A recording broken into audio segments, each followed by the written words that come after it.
peeps, we are back. We are talking Love After Lockup, Life After Lockup, Season 3, Episode 31. But before we get on to the show, I have a question. How many episodes are part of Love After Lockup? When someone requested that I cover this show, I thought, oh, okay, maybe it'll be like 16 or 17 episodes. We're 31 episodes in. And I have a feeling that we're not anywhere near done. We have Love After Lockup, Life After Lockup, and then is there another After Lockup? I mean, I'm getting the feeling that this is going to go into maybe 60 some episodes. But anyway, I'm here for it. I'm just, inquiring minds want to know what is happening with this show.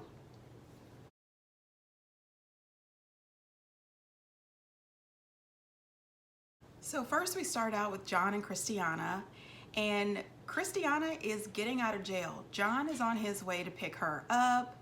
He says that she's been back in jail for 9 months, and it's really sort of deja vu. He picked her up 9 months ago at the prison. They had 3 days together, and bam, she's back in jail. So he's really nervous about the prospects of living together because he really has no clue how it is to fully live with her and be her husband. But most of all, he's nervous about her finding out about his flirtation with her sister Tara and how close it got to them maybe being physical, which we are not, as the audience, sure that they absolutely weren't. We have no idea what they may have been hiding from the cameras and the rest of the family living in the house. When he picks Christiana up, she is absolutely nervous that she's recently gained about 35 pounds and she's afraid that she won't be attractive to him anymore. Girl, listen, John is so in love with Christiana. He does not care about any amount of weight. And you know what? That's something that I can really like about him. I appreciate a person who doesn't all of a sudden decide to kick somebody to the curb because they have lost weight or gained weight. If you love somebody, you stick with them through all the good, all the bad, extra weight, less weight. They're your people. You stay with them, One thing that I thought was really interesting is when she got in the car, she asked, did Tara flirt with you or anything? And he absolutely lies. And I said, oh, wow. That was your prime opportunity right then to say, yes, there was flirting. I'm going to admit it. Tell her the whole truth. I would rather just come right on out with it and tell my husband, dude, this is what happened. I don't want him to find out from somebody else. Not to mention, I am a person who often tells on myself because my conscience will not allow me to hold on to a whole bunch of lies. I'm one of those people that I have to tell it. Buddy, I was flirting. You know what I mean? You just have to get it out there. John, I think this is going to come back to bite you in the butt. Christiana is absolutely ready to have the sex. She is absolutely ready to have the sex. And John is too, don't get me wrong, but John takes her to have a COVID test. He says, wait a second, you've been in the jail. Let's go ahead and get you checked before we have any of the sex.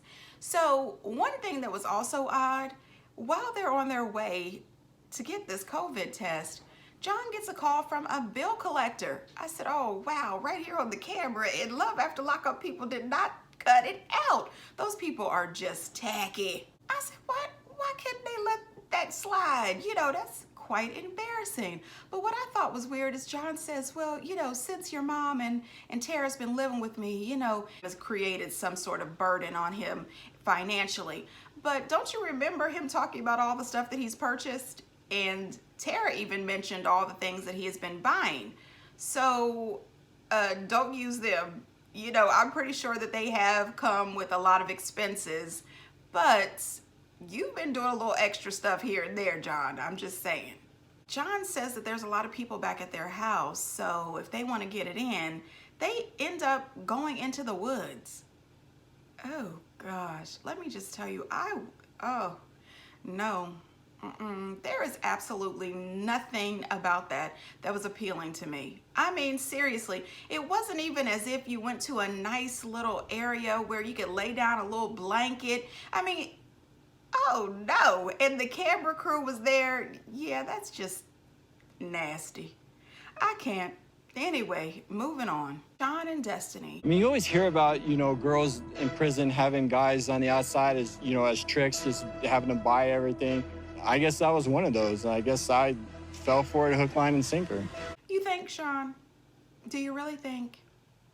Every person that you know has told you a million times that you are being used. You are the trick, and you just now figured that out? Oh, wow. So when this tow truck arrives, can I just tell you that was the loudest tow truck I have ever heard? I said, what happened to the sneak tows? You know what I mean? When a repossession truck shows up, you can't hear a thing. I mean, they creep. This dude was loud. I guess he said, well, this is the owner. He wants his car back, so I don't have to be silent. You know, I can just do what I want. What are you doing? I'm just taking the car back. Why? That's my car. It's my car. He's actually saying his name. Yeah, No, well, it's in my, just go ahead. It's in my name. Hey, show me the paperwork. It's in my name. I paid for it. then give me some money or something. Don't just leave me like that. No. Like, I'm serious. Like, I'm gonna flip out. Can you believe that? She comes out there and says, this is my car. Really? When did you pay for a car? When did you get a job? What? This is not your car. And the fact that she thought that she could throw this man's ring in his face, say that she has a new man, treat him like dirt, max his credit cards to the hilt, and keep his car? You thought that you were entitled to keep this man's car. Now, where he went wrong, because when she comes out of this house, she starts hitting him and everything. This dude is out of his daggone mind. Absolutely out of his mind. He should have just called the police and reported that car stolen. If you would have called the police and reported the car stolen, that bail situation would have been null and void, because she would have been arrested and you wouldn't have to worry about the bail. That handles one issue. The second issue is you wouldn't have to pay for this tow. And you wouldn't have to pay for them to make a new key for this car because you don't have the key with you. This is crazy. Buddy, This lady has the nerve to go off on him talking about, how are you just gonna take this car when you know I don't have anything else and we don't care, okay? You don't have anything else because you don't care about anything. You don't care about yourself. You don't care about the alleged 5 children that you have in this world somewhere. Where are those kids? You don't care about crap, and you look like you might be on the meth. And that's just my opinion. I don't know if you're on the meth, but you possibly are on the meth. You are an absolute nut job, and Sean is doing the right thing finally by taking his car back. And then she had the nerve to make this comment that he pays Kelly's bills, but he won't let her keep that car. He says, listen, honey, Kelly has my kids and my kids live there. That's why he pays her rent. I don't know if he pays Kelly's rent or not, but if he does, that's fine with everybody. His kids live there. He should help Kelly in some ways. You don't have any kids with him. He doesn't owe you crap. Then she stands on the back of the tow truck talking about she's not moving until she gets her stuff out of the trunk. All the stuff he paid for. Honey, listen, her little tiny butt, I would have picked her butt up off the side of that tow truck and told the tow truck driver, go. She's not getting any of this stuff. I'm going to keep all of it. I mean, seriously.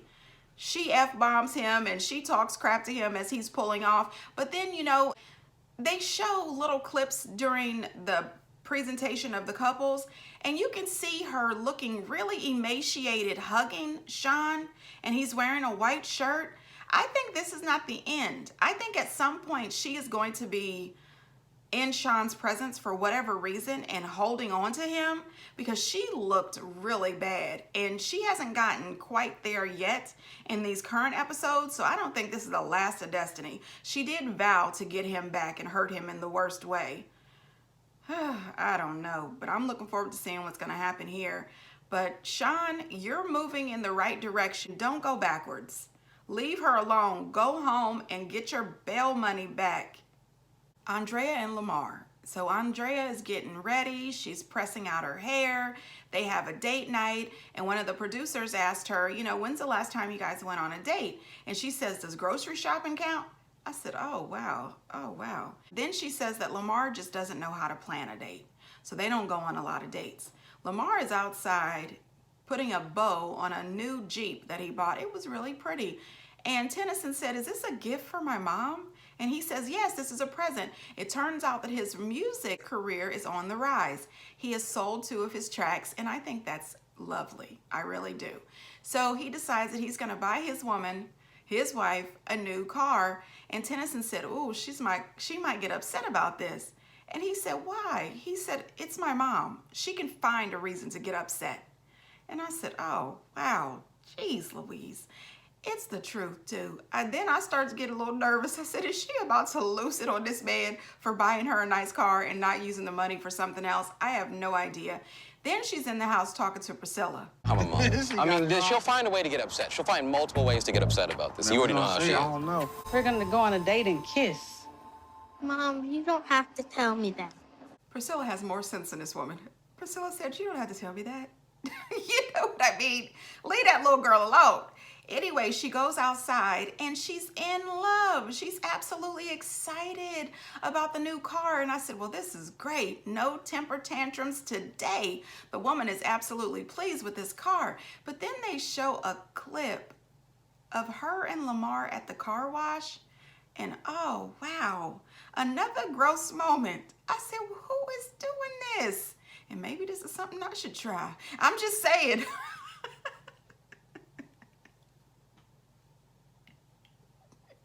That could be something new. Let me get my baby together and get over to the car wash. I'm just saying. Anyway, they drive off in the car with the bow and everything still on it. I said, well, wait till they hit 45 miles an hour. That bow is going to fly right off the car. This makes no sense. Anyway, let's see what happens the next time with these two, because I'm sure it'll be another argument, another fight, and it will be completely stupid. Absolutely. Oh, speaking of completely stupid, we move on to Quaylin and Chevelle, and they are arriving at the hotel with D-Mark and Maila, and Chevelle has decided to put some rules up for Quaylin. I said, you know what? Yeah, that's exactly what kind of marriage I want to go into. I want to sit my man down on the same day he proposes to me and lay out all the rules. And no, I don't want that in my life at all. She tells him that he is not allowed to have any conversations with women in his DMs. She wants the password to his phone, and she wants his number changed. You know what? I don't want to ever be in a relationship that I need that man's password. I just don't. I don't want to be in a relationship that I am checking voicemails, emails, text messages, social media. I don't want to be in that relationship where I need him to call me constantly. Where are you? Where are you? I don't need to time how long it takes him to head over to the Walmart and get back. That is having a second job. I want to be in a marriage that is full of peace. I want to trust this man, and I want him to trust me, because you best believe you are not getting my voicemail password. You are not getting in my business like this, okay? We are supposed to be able to trust each other, and I am supposed to be able to hold myself accountable in our marriage. This is the end already. You should never accept a man's proposal if you cannot trust him. If you have to put these types of rules down, it's dead on arrival. Cut the crap. She also lets Quaylin know that they are not going to spend the night together. He needs to get his own room at the hotel. Now this breaks his heart, honey, because he knew he was getting the sex. He knew that he was about to lay it down. Well, you're not. Go on now. So he heads out, and him and D-Mark end up getting into a little confrontation. D-Mark asks him pretty much, you know, what are you doing here? Why are you here? And he says, oh, that's my woman. We engaged. I proposed to her. D-Mark is completely shocked. Next thing you know. Crazy. Romantic way. How you know how to be romantic, The romantic bro? way. You ain't never been with a female. How you figure? You was in jail for How 12 you figure? years. It's life before jail. It was like before jail. like You was before jail. 17. In these streets, I'm tapped in. Back You up, ain't bro. supposed to Back keep up. them Back, bro. hands Back off up, me. bro. Back up. Back up, bro. You back up. Back up, bro. You back Chill. up. Like real. Like real. Back up, bro. Like real. What's up? What's up? What's up? What's up? What's up? Now see, listen here. Where was security? Because you know, usually on reality shows, security breaks up the fights as soon as they get close. I said, well, not WeTV. WeTV lets you get a few shoves in and everything. I said, oh my gosh, this is about to get good, okay? Chevelle comes running out the room. She's screaming at the camera crew to stop filming this. Oh my gosh, get in here, Quaylin. D-Mark, go back to your house. I mean, she's acted out, okay? She is really acted out. This is just ridiculous. You see everybody go back to their room. The next morning, she tells Quaylin that it's not all right what happened between him and D-Mark, and that Maila saw what happened. And she tells him that she's gonna need Maila to see him and D-Mark, you know, shake it out. And Quaylin, he says, what? And she says, Maila was there, she saw it. You need to make sure that you and D-Mark make up in front of her, shake hands in front of her to let her know that everything is okay. She sees D-Mark and he's thinking, what is happening here? And she explains to him, you know, what's going on, that she's engaged. He proposed? Yeah, he did. Y'all getting married?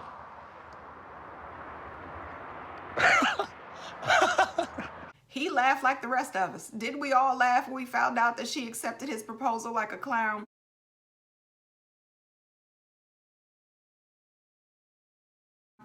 Anyway, she tells him that they need to shake it out. Well, him and Quaylin, you know, hit hands or whatever, and Maila says that wasn't nice. They didn't really make up. So they end up having to give the full fist hug and everything. I said, well, they were like children. That was hilarious. But what was really funny to me, You know what I mean? I'm gonna let her ride this little wave that she got with him right now. One thing about a wave, it don't last long. Daddy's gonna be around for a long, long time. What's no, D-Mark is absolutely right. This is just a wave.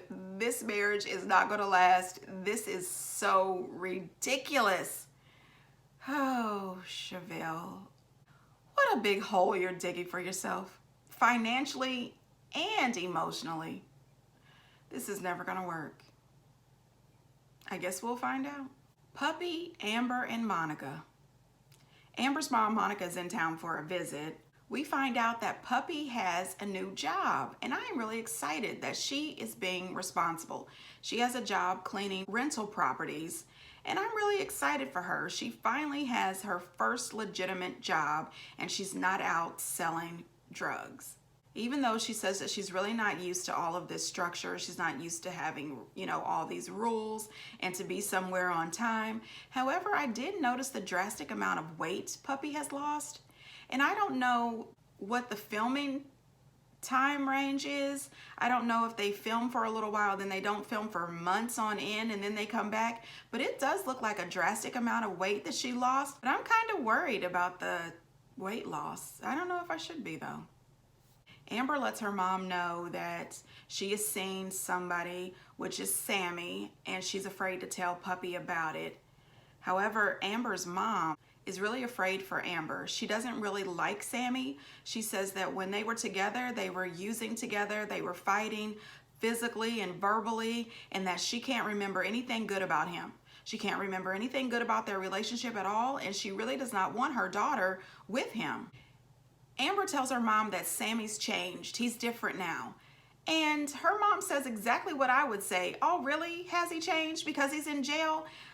You know the jail game. You've been in jail. You've done it. You've lived it. People who are in jail will do and say anything that they need to do and say to convince the people on the outside that they have changed, that they are better. But when they get out, when they're with you face to face, that's when you learn that they have not changed at all. Amber is truly taking a chance. She really is. And if she doesn't really want to be with Puppy, move out, get your own place, and live on your own. Stop living at Puppy in her mom's house, because this is not going to end up well. Amber and her mom end up going out to lunch with Puppy, and the first thing Monica says is, so what's going on with this adoption? Can you people leave this alone? She says you need to get out there and make him give you that money. Oh my gosh. Puppy pulls out the legal paperwork that she requested from the courts, and it turns out that Vince absolutely did forge Puppy's signature. And now she has decided that her and Amber are going to fly out to Vegas to confront him about it. That is not a good look. And before you know it, Monica has horned in. She's coming too. What? First of all, have all of them asked permission to go to Vegas? I mean, and it is not a good idea to go out there. Let it go. Hand all of that over to the police and let the police end it. There is no need for you guys to go out there demanding money, trying to blackmail this man, because that is illegal in itself. and he's not going to give you anything. What's going to happen is you're going to end up going back to jail. Cut it. So we go from this ridiculousness to the serious ridiculousness of Michael and Sarah. Smash it. I don't want to. Smash it. Smash it. Daddy knows all about smashing. I know. Pretty accurate with it. Venus. Here, keep smashing it. This woman is an idiot. Sarah's little girls are absolutely beautiful and sweet, and they're smart. They deserve so much better than Sarah and Michael. Why can't they get their crap together? This is the 3rd season, and I don't know how many seasons they have been on. 2, maybe even all 3. You guys, please stop putting them on here. This is the same thing over and over and over again. This back and forth, back and forth, back and forth. I'm over it. Sarah receives a call from her friend Emmy, and Emily sees Michael walk by, and she says, "Is that Michael?" I mean, Emmy has had it. She wants to know, what is he doing there? Why is he there? And does Malcolm know he's there? Sarah lets her know that her and Malcolm are not together, and Emmy says, "Well, I get it. What man is gonna want his girlfriend to be living with her children's father?" She lets her know everything that we have been saying. She doesn't believe that he is good for her and those kids. She does not want Michael at that house. And Sarah is just a mess. Then she asks Sarah right out. She says, "Are you sleeping with him?" And Sarah lies right out because Michael let us know that he is absolutely having sex with her. They are absolutely playing house on Sarah's dime. Sorry, Sarah is playing the fool for Michael. She really is. She is over there saying that them spending this time together, it really seems like they're a real family, and she's falling for it over and over again. This is going to end badly. This is absolutely going to end badly. This man is about to dump her once again. As soon as another one of his girls give him a call, he's out of there, and Sarah and those kids will be left lonely again. I just can't believe how gullible she is. Sarah, snap out of it. Michael is an absolute loser. He is not there for you or those little girls. He is just biding his time. He has nowhere else to be. Your friend Emmy told you he should be at his own place or in a hotel. Co-parent that way, not in your house. Then we move on to Marcelino and Brittany. Marcelino is at the house with Brittany. He said, "Your family is a mess. It is a lot. And you never told me this when I was writing you letters." And he said, "If you had told me, I would have started writing somebody else." He is hilarious. She looked shocked when he said that, but she knows he was just joking. She lets him know that she's going to take her mom to the site of her accident that happened in 2018. And he tells her, he says, "Oh, wow." He said, "That could be rough." He said, "That could turn her one way or the other way." And she says, well, she needs to face this. They came all the way to the beautiful, beautiful Alaska, and, you know, they're here on a mission. You know, they have got to face her issues head on and try to, you know, help her get through all of this and lead her to the road of sobriety. So it turns out in 2018, Cynthia was in a cabin that exploded, and she was burned on 80% of her body, and doctors did not believe she was going to make it. Brittany says that at midnight she received a call from her father saying that there had been an explosion, her mother was in it, and if you want to see her to say goodbye, you need to get here. She said that she immediately got on a plane and left, even though she didn't have permission from her parole to go. She jumped on a plane, and it was just her and her little sister there supporting her mom. Brittany believes that her mom still struggles from depression and PTSD, and I also believe that. I really do.